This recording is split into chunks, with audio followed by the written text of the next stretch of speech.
When I think of the WWE, I think of a company that used to be great, but also a company that likes to write its own history and mislead you into thinking that WCW was some type of evil promotion that wanted to put Vince out of business, although Vince did the same when he killed all those territories. This is a company that considers Triple H to be legitimately as big a star as Rock and Austin.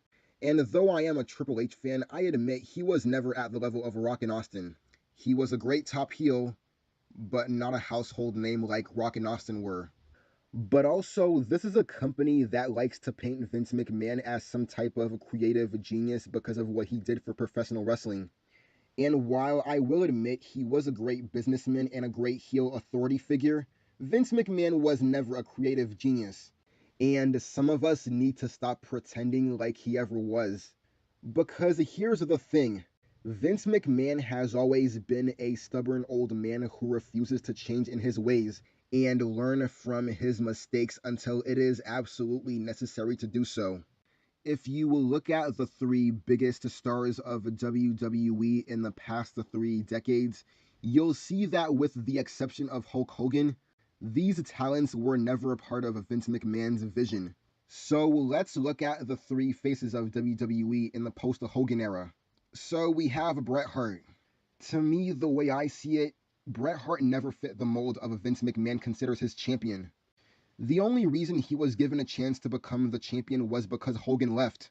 And when he became champion, he was actively looking to replace him with someone who fit his vision.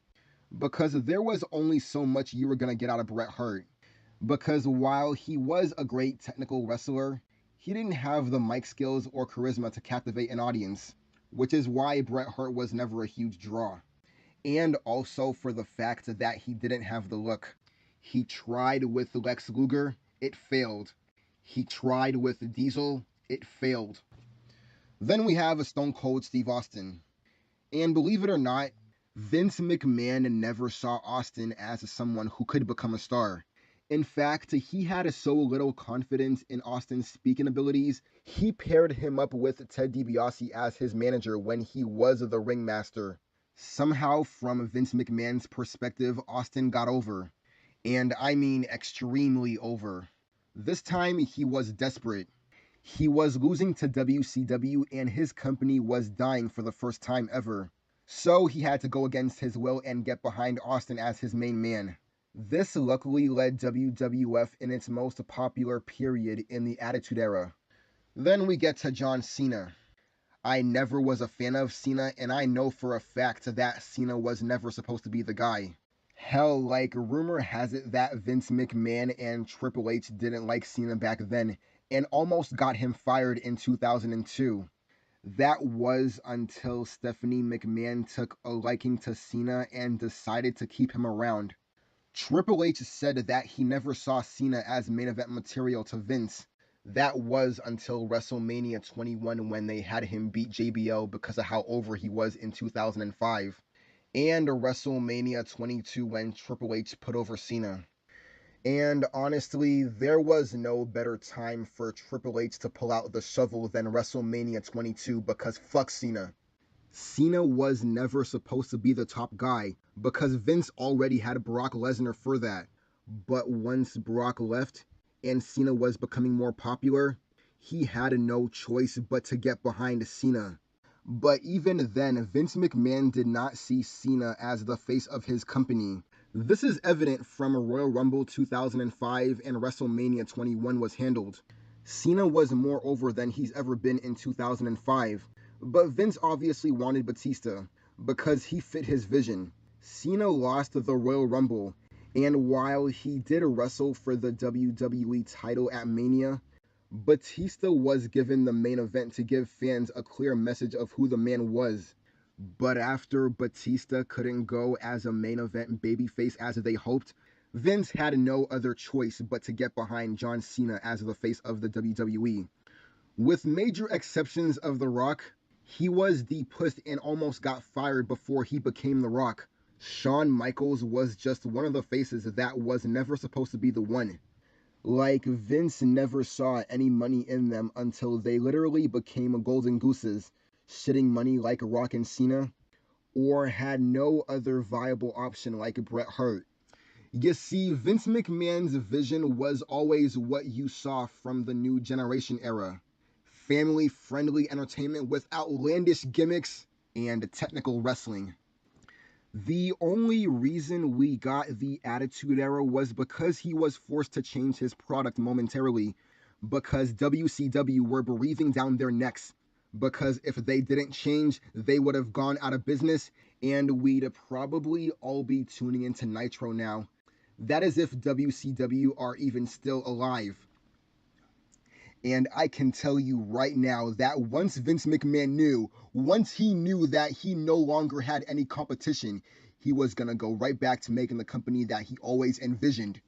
Sure, the product was still good during the Ruthless Aggression era, like at least in my opinion from 2002 to 2004, but because they no longer had any competition, the product got stale and stale and stale as years gone by. And after 2007, Vince McMahon went back to the G-rated family-friendly Hoganish faces. And I get why they did it because of the Benoit tragedy and Linda McMahon running for Senate. But was it really necessary to tone it down this much? But that's the thing. Vince McMahon never cared for your opinion or what fans liked. Vince McMahon is just a businessman putting out a product to make enough money to stay afloat. This year is just gonna be another WrestleMania. He is back to fuck your mode and hell bent to do what he wants until he literally has no choice. Vince is stubborn. He always has been and always will be. Vince McMahon may be a good businessman, but creatively he's been stubborn. He's always had his guys he wanted to push, hell bent to do what he wants to keep his vision of a boring, complacent product, than to give fans an entertaining product. Yeah, I know it's just my opinion, but when you see the declining ratings and fans in attendance, there is obviously something wrong here. And look at what he's giving us: a family friendly PG product with no good storylines that's not must watch TV worthy, and a bunch of boring indie wrestlers that you don't give a shit about besides these fat neckbeard indie loving losers. Like, everything in WWE right now is a waste of time, and only people with low standards watch and enjoy it. Now here he is. The old fart is still trying to chase after his dream of running a damn football league after his first attempt failed miserably. Like, honestly, the way I see it, Vince McMahon should have taken all his money and went home in 2002 and leave it to someone who knows what they're doing and would be more than happy to do his job. Because seeing where the wrestling business has gone after 2001, it's in the drizzling piles of shit. And that's a fact, period.